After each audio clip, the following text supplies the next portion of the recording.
Treharne. She is the winner of the second go in the 2D of our Futurity here at Ruby Buckle, held in Guthrie, Oklahoma.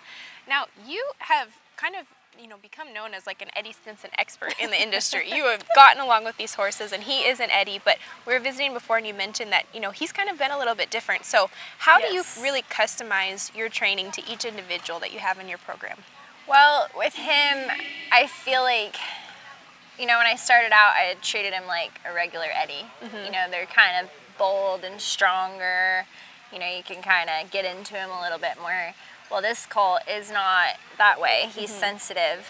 I've tried that, and he almost just kind of like cowers down, and it gets worse. Like he doesn't know what he's supposed to be doing. So he's pretty sensitive. So like if something's going wrong, I usually just have to back down. Just back down and walk or trot and fix it that way, because he doesn't understand, like if I kind of have to get into him and fix him a little bit. So, like I would a regular Eddie. So yeah, he's a little bit more sensitive, but I like that. You rode 7 horses in the Futurity here. How do you make that mental switch between each horse, making sure that you're in tune with what they need and jockeying them to the best of your ability? It's hard. It is so hard. And like I have kind of went through a little bit of a learning curve with that here lately too. They're all different, so you have to ride them all different. They all need warmed up different. I have really good help, so that's nice. Like I'll just go back to the stall and get right on my next horse and just really try to focus on, this is what this horse needs. But I mean, it's like huge mental. It's taken a while to figure it out, and I still don't have it figured out.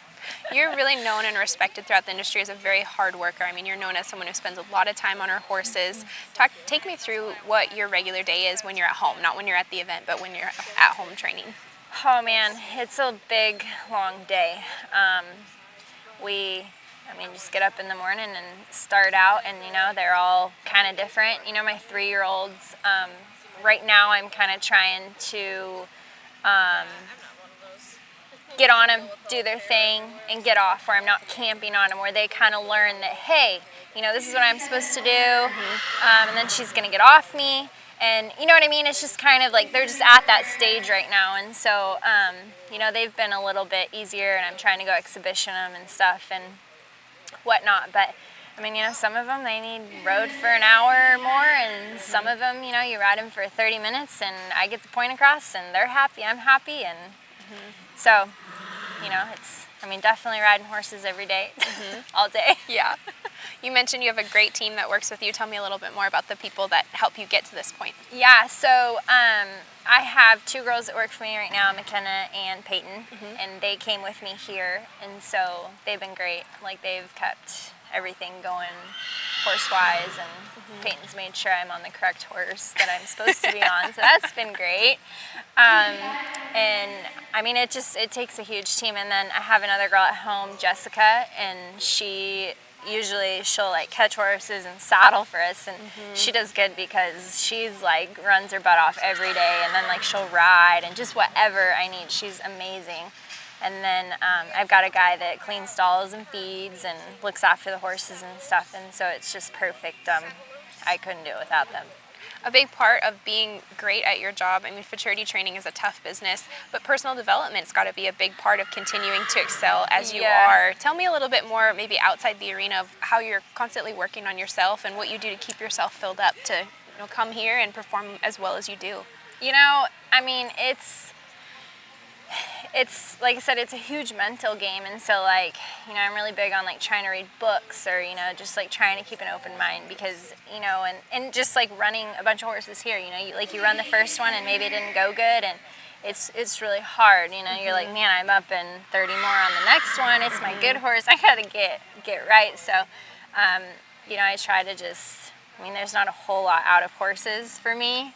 It's pretty much, that's all it is, like eat, sleep, horses. So, but I try to, read like some mental books and stuff, because I think that's the biggest part. 'Cause, I know I put the work in, I know I've got good horses. It's really tough mentally. Very well said, and that's the truth of it.